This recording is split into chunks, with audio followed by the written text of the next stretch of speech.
बिस्मिल्लाहिर्रहमानिर्रहीम अस्सलामुअलैकुम। आज जो मैं आपको रेसिपी दे रही हूँ वो साबुत मसूर की रेसिपी है और ज़रा मुनफरिद स्टाइल से है। तो मेरा ख्याल है कि आपने शायद कभी इस तरह की खाई हो या ना खाई। चले ये देखें मैं किस तरीके से बनाती हूँ, मुख्तलिफ तरीके से ये भी तरीके से बनाती हूँ।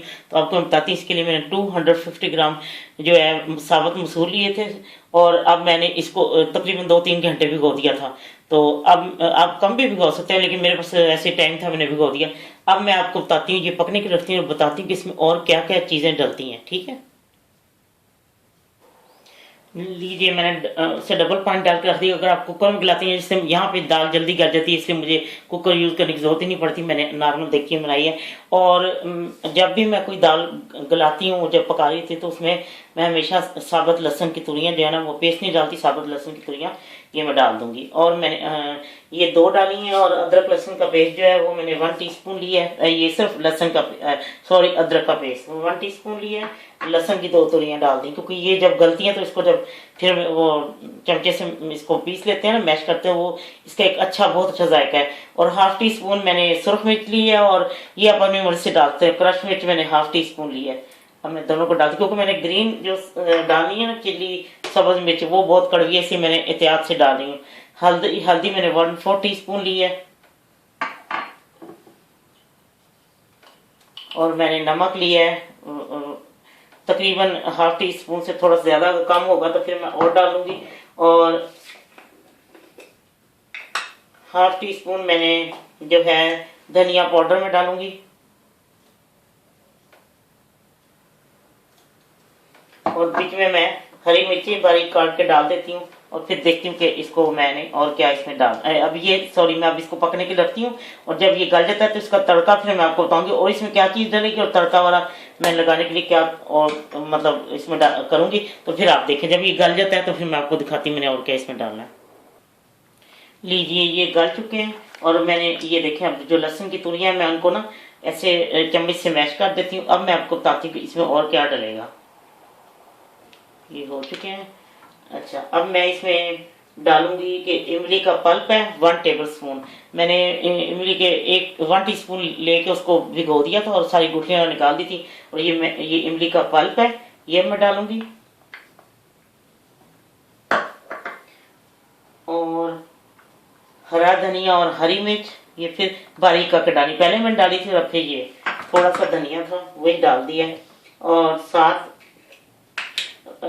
हाफ टी स्पून गरम मसाला। ये अब मैं आपको बताती हूँ कि इसको जब मैंने तड़का लगाना है, इसको मैं सिर्फ 5 मिनट के लिए इसे रख देती हूँ और जैसे दम पे रखते हैं। और फिर मैं आपको तड़का लगा के दिखाती हूँ कि तड़के में क्या क्या चीज़ें चाहिए। लीजिए अब तड़के के लिए जो मुझे चीज़ चाहिए, मैंने इसमें 1/4 कप से थोड़ा सा कम ऑयल डाल दिया है। और अब ये गर्म हो चुका है और अब मैं इसमें हींग डालूंगी। 1 पिंच डाल दे हींग, थोड़ी ज़्यादा डाल दे, कोई फर्क नहीं पड़ता।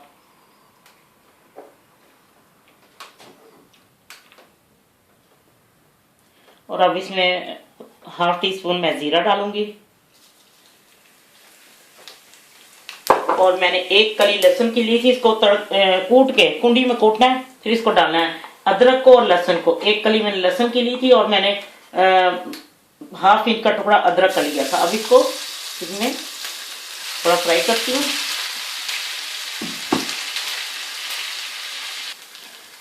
अब ये हो चुके हैं तैयार। और अब मैं इसमें ये वाली साबुत सुरख के मिर्चें ये 3 डाल दी हैं। और हाफ टी स्पून से कम थोड़ा सा ये सीक्रेट मसाला। अब मैं इसके ऊपर इसको तड़का लगा देती हूँ। ये देखिए मैं इसके ऊपर इसको तड़का लगा देती हूँ। और अब मैं आपको डिश आउट करके दिखाती हूँ। ठीक है, लीजिए दाल को मैंने डिश आउट कर दिया। और ये मेरे पास जैसे ग्रीन होती है ना, ऐसे सुर्ख, ये मुझे अच्छी लगती है, दाल के ऊपर हो या ऐसे किसी के ऊपर डालिए तो मुझे अच्छी लगती है। मैंने सुर्ख रंग की भी ली हुई है। और उसके बाद अगर हम लोग दाल में किसी भी दाल में अगर हम लोग मक्खन डालते, एक तो अपने हाथ से पे जाती है और दूसरी दाल के ऊपर जाती, तो अब ये मैं बटर जो है ना वो उसके ऊपर मैं थोड़ा सा इसको बीच में डाल देती हूँ। और चलें जी, मज़ेदार दाल तैयार है, दाल मसूर डिफरेंट स्टाइल से। तो आप ज़रा इसको बना के देखें, फिर आपको पता लगे। इमली का पल्प जो है बहुत गाढ़ा होना चाहिए, क्योंकि उसकी वजह से थोड़ी सी खटास आ जाती है। मैंने 1 टीस्पून भर के लिया था उसको, 1 टेबलस्पून पानी में बिल्कुल उसका पल्प मैंने निकाला था, गाढ़ा गाढ़ा था ना। तो अगर थोड़ा सा पानी और डालें कोई फ़र्क नहीं पड़ता, वो तो पकना ही है अभी। तो ठीक है, नमक मिर्ची आप अपने हिसाब से डालें। एक दफ़ा इसको भी तैयार करके देखें और फिर देखें आपको कि ये कितना अच्छा लगता है कि और इसका हट के जायका है। चले ठीक है, बनाएं और फिर मुझे बताएं कमेंट्स में कि आपको कैसी लगी है ये दाल, या आपने देखी तो कैसी लगी है। चले, जब आपका दिल चाहे आसान और मज़ेदार खाना खाने को, तो आइए ना रिदा के किचन में। प्लीज़ सब्सक्राइब करना, लाइक करना और कमेंट्स देना ना भूलें। अल्लाह हाफिज़।